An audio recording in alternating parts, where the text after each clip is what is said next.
Also, a day after we showed you a poll out of Nevada that has Bernie Sanders and Hillary Clinton virtually tied in that state, the Clinton camp announced an event in Houston, Texas, the night of the caucuses. The campaign says That's they not believe... good. Wow, that's not good at all. They're leaving Nevada before the votes are counted? Well, they say they're going to get the results before she leaves, before she takes off.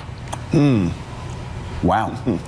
I don't know what's in Texas, but it must be a lot of money because it's just not good announcing that you're leaving a state before the caucus ends. They must be reading the tea leaves there. Wow. That's is it not well, I shocking think what's happening? they were reading the tea leaves. First, they were reading the tea leaves because she canceled a trip and stayed in Nevada and did 3 appearances when I think she was going to be going to Florida maybe 3 days ago. Look, they have known, they have had the feeling on the ground what we're seeing in these polls now. You know, in Nevada. we justifiably concentrate a lot of our energy and attention on the Republican side of the race because it's very interesting, largely because of Donald Trump. This is a huge story. No, it's a huge story. Sam Stein, it really is. I mean, Hillary Clinton went into New Hampshire and fought in New Hampshire when a lot of people said she shouldn't have, said she should have gone straight to South Carolina and Nevada. She ends up losing massively in New Hampshire after campaigning there. The second she gets out of that, she finds out that she's fighting for her life in Nevada. So she races across the country and goes to Nevada. And now it looks like they're pulling up stakes, actually, the night of the caucus, something that always suggests things are not going your way. What's happening in this campaign, Sam? Well, there's a technical thing, and I could be wrong here, so I have to check that, but I believe the Nevada caucuses happen during the day, not at night, so that might explain why she is bolting and going to Texas at evening. However, I think the broader point is still there, which is her campaign has consistently underestimated just how hard this election was going to be against Bernie Sanders, and they've consistently failed to find a way to chip at Bernie Sanders' appeal.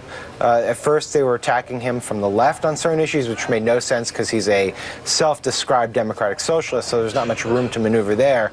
And now they're settling on this idea that he is a one-trick pony, which may work, but it's a pretty late message to settle on.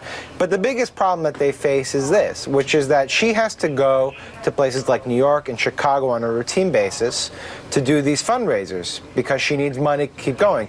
Bernie Sanders, in his New Hampshire victory speech, paused for a little bit, said, "I'd like to do a fundraiser right now," and asked for $27 donations from everyone who was tuning in. I think in the 24 hours or so after he won, he raised something like $6 million, which is an insane amount. That is insane. And if he can continue doing that, he can continue going through, maybe even to the convention.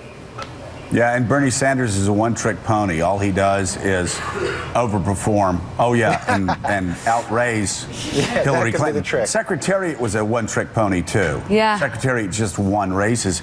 In this case, though, Mika, what really has the Clinton campaign disturbed is the fact they're going to find themselves in a position they have never been in.